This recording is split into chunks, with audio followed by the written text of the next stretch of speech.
ఆగండి. ఒక 10 నిమిషాల్లో నిన్న 'పుష్ప' మూవీ టీజర్ వచ్చింది గదా! ఆ టీజర్‌లో ఆయన వేసుకున్న గంగమ్మ తల్లి అవతారం ఉంది గదా! ఆ అవతారానికి ఉన్న హిస్టరీ ఏంటనేది డిస్కస్ చేసుకుందాం. ఈ గంగమ్మ జాతర వచ్చేసి భారతదేశంలో తిరుపతిలో సంవత్సరానికి ఒకసారి జరుపుకునే ఒక ట్రైబల్ ఫెస్టివల్. ఇది మే నెలలో ఫస్ట్ అండ్ సెకండ్ వీక్ మధ్యలో జరుగుతుంది.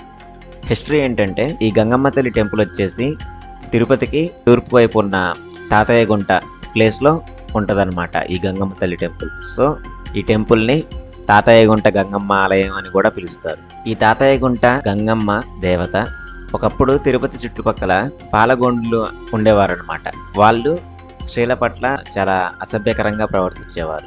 ఆ టైంలో అభిలాల అనే ఒక విలేజ్లో గంగమ్మ తల్లి పుట్టింది వీళ్ళని చంపడానికి. పుట్టిన కొన్ని సంవత్సరాల తర్వాత ఆమె పెరిగి పెద్దదైంది.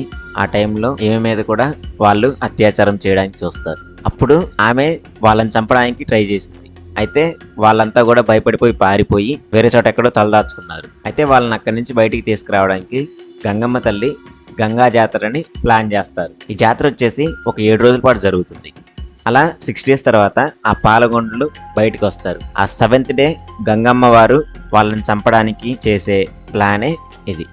అప్పటి నుంచి వాళ్ళని చంపినందుకు గాను అమ్మవారిని తలుచుకుంటూ ప్రతి సంవత్సరం ఇలా పండగ జరుపుకుంటారనమాట 7 రోజులు. ఈ గంగమ్మ జాతరను స్పెషల్గా తెల్లాయి మిరాసి ఆచారి కుటుంబం వాళ్ళు మాత్రమే నిర్వహిస్తారు. ఈపూరు ఆచారి వాళ్ళు, కాశీ ఆచారి వాళ్ళు జాతర ఉత్సవాలన్నీ చూసుకుంటారు. అయితే ఇది 7 days జరుగుతుంది కదా, ఆ 7 days ఏ రోజు ఏమేం జరుగుతుంది అనే దాని గురించి ఇప్పుడు చూద్దాం. ఫస్ట్ చాటింపేస్తారు. చాటింపేసిన తర్వాత డే 1 వచ్చేసి భైరాగి వేషం. ఇది వచ్చేసి బుధవారం రోజు జరుగుతుంది. అక్కడ ప్రజలు వాళ్ళ బాడీకి తెల్లటి రంగు నామం కొమ్ము పూసుకొని రేళ్లకాయని ఒక దండలాగా తయారు చేసుకొని వేసుకునేవారు అనమాట.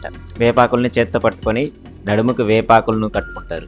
ఇలా రెడీ అయిన వాళ్ళు తిరుపతి నగరం మొత్తం తిరుగుతూ అమ్మవారి దర్శనం తర్వాత ఆ వేపాకులు రేళ్లకాయ అక్కడే గుడి దగ్గరే వదిలేస్తారనమాట.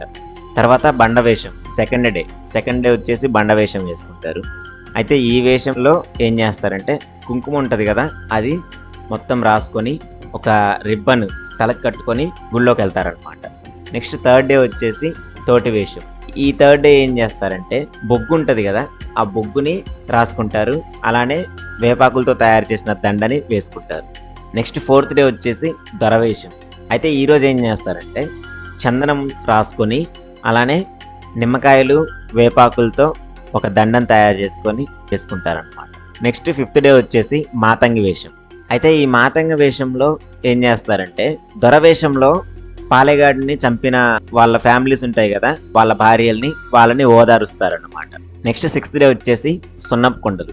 ఈ 6th డే రోజు ఏం చేస్తారంటే బాడీకి తెల్లటి రంగు పూసుకొని బొగ్గుతో చుక్కలు పెట్టుకొని ఒక కుండని 1000 కళ్ళ దత్త అనే కుండని వాళ్ళు నెత్తిన పెట్టుకొని గుడి చుట్టూరు 3 సార్లు తిరిగి గుడిలోకి వెళ్ళి అమ్మవారిని దర్శనం చేసుకుంటారు.